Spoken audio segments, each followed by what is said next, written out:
had a friend come by from out of town visiting, and he stopped in. This was a couple weeks back, and I think I forgot to tell you guys. And my friend came by, and he sat through one of the services, and he sent me an email a few days later, and he said, you know, I have never in my life experienced a silence like that.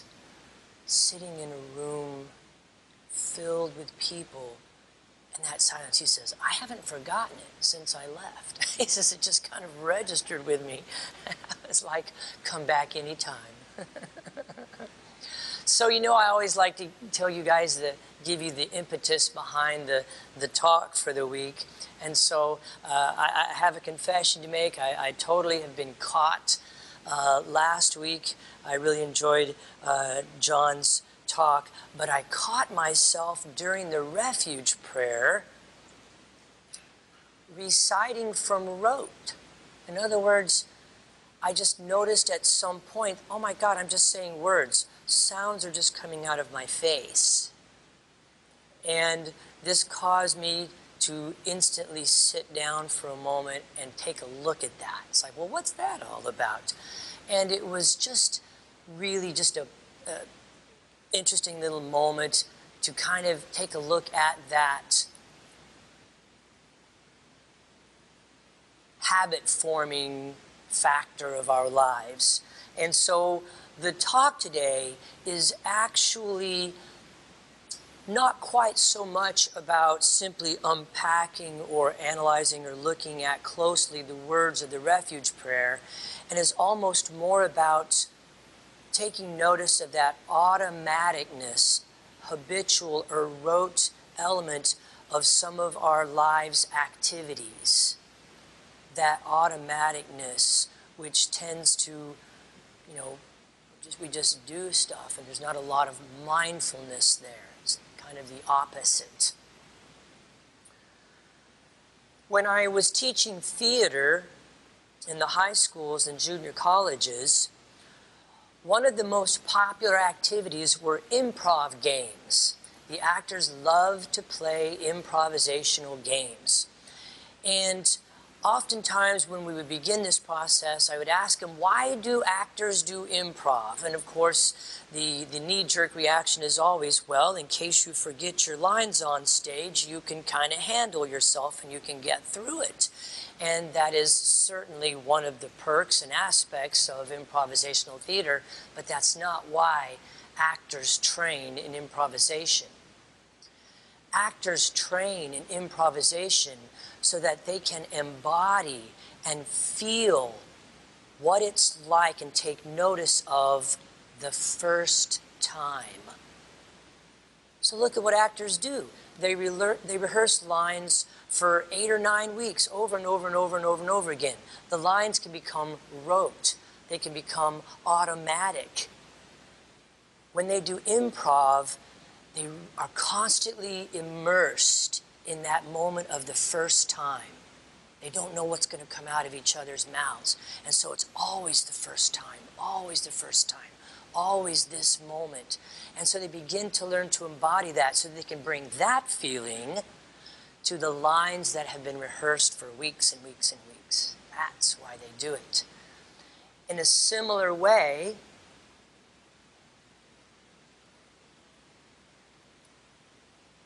we practice in the same similar fashion. What we do is we practice the Dharma, meditation, mindfulness, in order to prepare the mind for realization and embodiment of the Eightfold Noble Path and subsequently freedom from suffering. So as we examine the refuge prayer today, I invite you to examine other areas of your life that may have become somewhat automatic, bringing mindfulness, perhaps even a depth of meditation to those activities.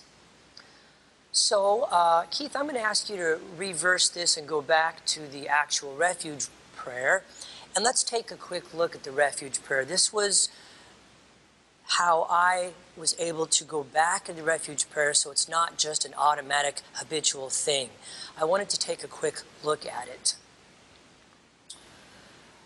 In the refuge prayer, primarily, obviously, we talk about the 3 jewels of Buddhism, so I'm not going to focus there. I am going to focus on the 6 elements within the refuge prayer. In Mahayana Buddhism, these are the 6 perfections. In Theravadan Buddhism, they are the 10 perfections. So here are 6 of the 10 perfections. The first, generosity.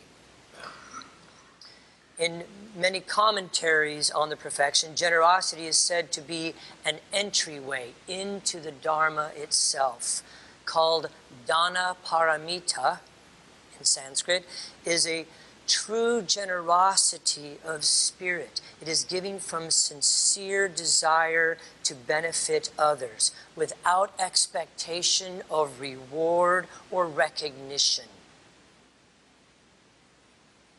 There must be no selflessness attached. Charity work done to feel good about myself is not actually true Dana Paramita.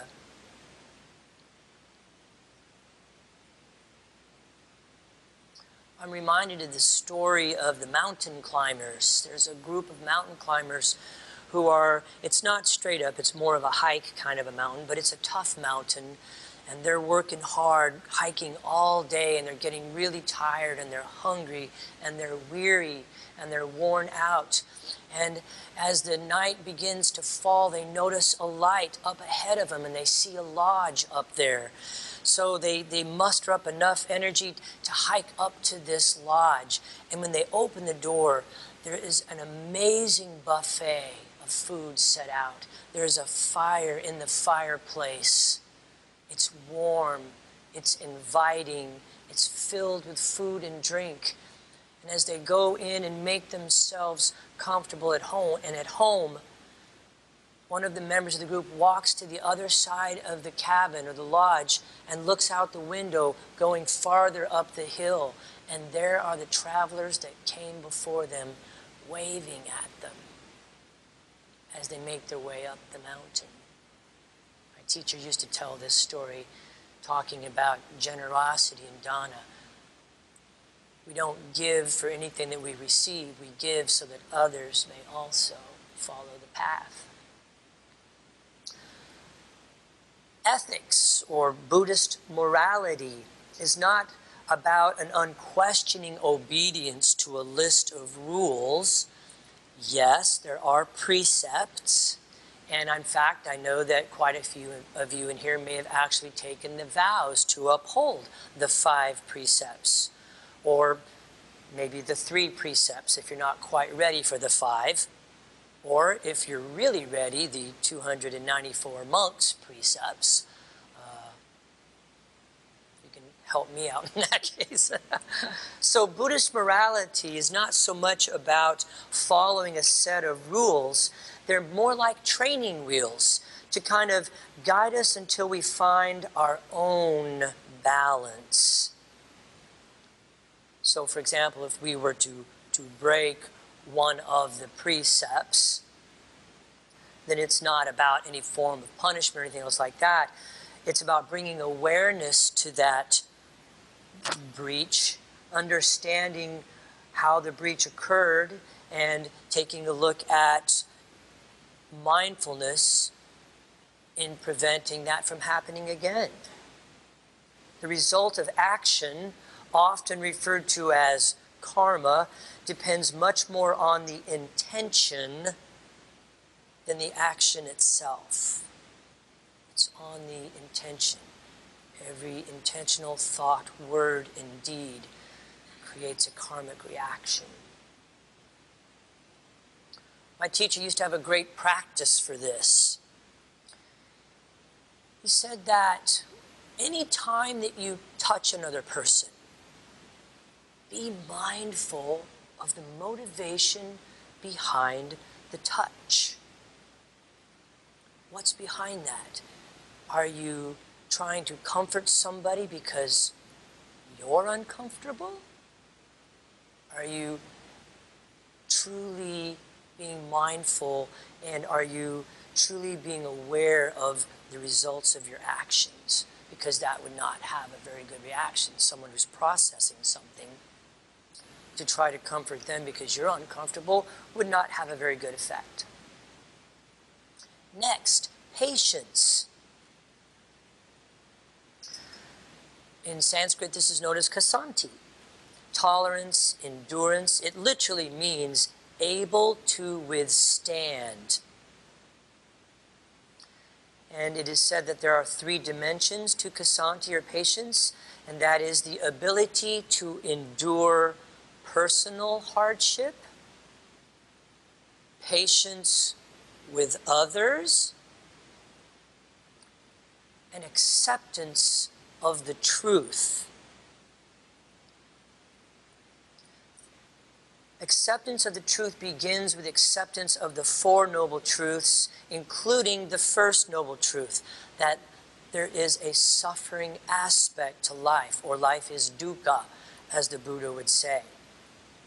Through our practice, through meditation and mindfulness, our attention turns away from our suffering and towards the suffering of others. Accepting truth refers to accepting also those difficult truths about ourselves. That we might have a greediness, we might have a neediness to this form. And when I say I, I'm speaking of the form, because who you truly are doesn't have these things. Acceptance of our own mortality, the mortality of our loved ones.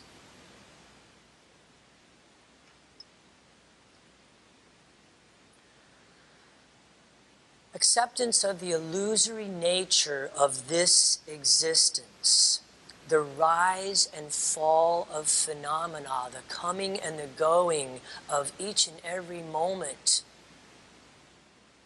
Had an opportunity this week when I got very, very frustrated,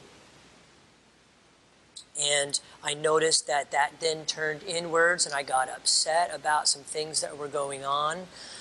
Specifically in the area of some banking issues that had arisen. And it really kind of got to me, but then I sat with it and I noticed that there's a faith in there that I know that this is going to pass. This is going to come and go, just like the breath, just like heartbeats, just like thoughts, just like emotions, just like all the things that arise and fall in our daily lives. It will come and go. And so to the degree that I am suffering by creating stories about where this banking issue is going to go, or why it happened, or who caused it, instead to release those, sit and just notice what's going on in this form, purifying it, releasing it, settling in, and then I just do whatever it is that is mine to do. Make a phone call. Sometimes 5 or 6 if you get the computers. But it's just the next thing and the next thing. This served me very well when my mother had a stroke in Florida, and I had to go down there, and there was no telling when she would come out of the coma, and no telling what kind of shape she would be in. So while she was in the hospital for 7 weeks, I began the process of selling her home, because no matter what happened, she was going to have to come home with me. So selling her home,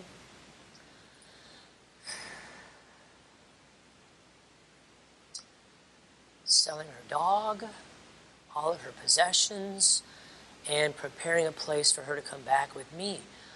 It would have been an overwhelming and a daunting task, but patience helped me realize that it's just the next thing. And what's the next thing? Each thing, one right after the other, instead of trying to deal with the entire event. This patience, for me, has given rise to a tremendous feeling of equanimity, what is known as one of the four sublime states in Buddhism, or the Brahma Viharas. Equanimity refers to a calmness of mind that makes it easier to ride life's ups and downs without feeling like you're tossed on the waves like a little boat. Next, enthusiastic effort, one of my favorites. I've never been accused of not having enough enthusiasm. This is known as the Virya Paramita, Virya, V-I-R-Y-A, which also is the root of our word virile, comes from that. And this is the perfection of energy. It is translated as the perfection of zeal, effort, energy. It also connotes courageous effort. I like to translate this as spiritual warrior. My inner Keanu Reeves just came out. That courageousness, and that is something that sometimes in sitting with folks who are brand new to practice, I assure them that this is a courageous endeavor that you are taking on. To, what is the old saying? Don't just do something, sit there. It is a noble moment when you sit and go within. Because in the West, the pattern is to stay very, very busy and have lots of music playing and TVs going and screens on. All of these are wonderful ways to not have to feel or be aware of what's going on inside this form. It's also can be a great place to project and lay blame at the foot of all these things going on out there. So the courageous effort to actually stop and go within. The opposite of enthusiastic effort is sloth or defeatism. And Virya Paramita can also refer to mental and physical energy, both. Taking care of your health is a part of enthusiastic effort, of Virya Paramita. However, for many of us, mental energy is a bigger challenge. And for many of us, it's a struggle to find time to meditate, to incorporate our daily practice. Chanting, meditating might be the last thing we feel like doing. So how do we grow or cultivate this enthusiastic effort? For some of us, it might be correcting bad habits or giving up excuses. Changing our schedule, sometimes to the chagrin of family members and friends who feel a little bit left out of the calendar. Having the courage to take time for your practice. I love what Pema Chodron says in her book, The Wisdom of No Escape.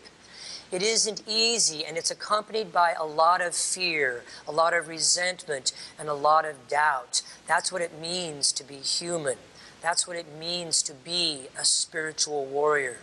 You go through the process of taking off the armor that you might have had some illusion was protecting you from something, only to find that actually it's shielding you from being fully alive and fully awake. Then you go forward and you meet the dragon. And every meeting shows you where there's still a little bit of armor to take off. To take refuge in the courage itself, the potential of fearlessness, of removing the armor that covers awakeness.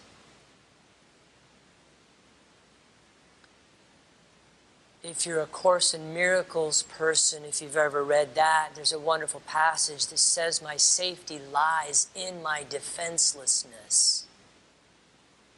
Another way to put that.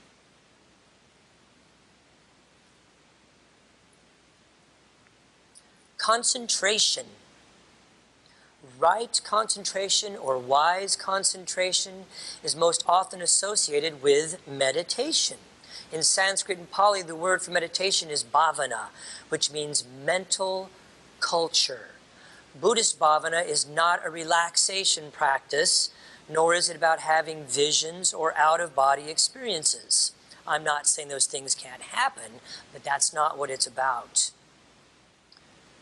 Basically, bhavana, or concentration and meditation practice, is a means to prepare the mind for realizing enlightenment, although this is also true of right effort and right mindfulness. Because of the popularity of mindfulness-based stress reduction, mindfulness-based parenting, mindfulness-based studying, there's a whole bunch of those out there now. And those are wonderful if you're on the one-fold noble path. However, mindfulness can be a meditation, but it is also something that can be practiced all the time, not just when you're feeling stress, not just to get through a hectic moment. It's not just when sitting on a pillow, and not all Buddhist meditation is mindfulness meditation. And finally, wisdom. Frequently you hear the language of seeing is used to describe the attainment of wisdom. We speak in terms of seeing the truth, seeing things as they really are. Because the attainment of wisdom is not an intellectual or an academic exercise. It is seeing or embodying the truth directly. Wisdom is the key thing in Buddhism. In other traditions, you find that faith is paramount. In still other practices, we find that meditation is supreme, for instance, in yoga. In Buddhism, faith is preliminary and meditation is instrumental. The real heart of Buddhism is wisdom.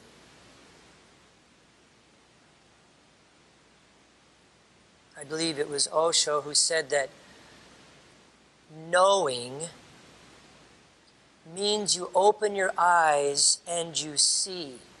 Knowledge means somebody else has opened their eyes and has seen and is telling you about it.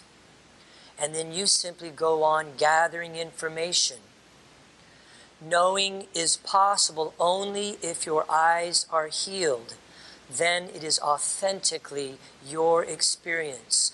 So embodying the experiences, understanding the truth about things as they are rather than simply seeing them as they appear to be.